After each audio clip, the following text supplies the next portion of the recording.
Good evening, ladies and gentlemen. Let me introduce myself. My name is Rupert Pupkin. I was born in Clifton, New Jersey, which was not at that time a federal offense. Is anybody here from Clifton? Good, we can all relax. Now, I'd like to begin by saying my parents were too poor to afford me a childhood. But the fact is, nobody's allowed to be really poor in Clifton. Once you fall below 11,000, you're exiled to Passaic. My parents did in fact put down the first 2 payments on my childhood. Then they tried to return me to the hospital as defective. But like everyone else, I grew up in large part thanks to my mother. If she was only here today, I'd say, "Hey, Ma, what are you doing here? You've been dead for 9 years." You should have seen my mother. She was wonderful. Blonde, beautiful, intelligent, alcoholic.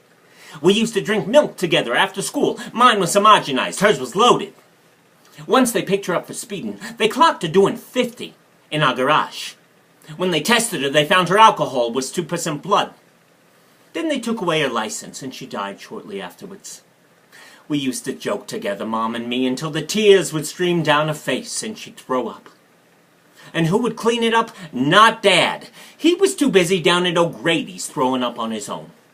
In fact, until I was 16, I thought throwing up was a sign of maturity. While the other kids were off in the woods sneaking cigarettes, I was hiding behind the house with my fingers down my throat. I never got anywhere until one day my father caught me. Just as he was giving me a final kick in the stomach for luck, I managed to heave all over his new shoes. That's it, I thought. I've made it. I'm finally a man. As it turned out, that was the only time my father ever paid any real attention to me. He was usually too busy out in the park playing ball with my sister Rose.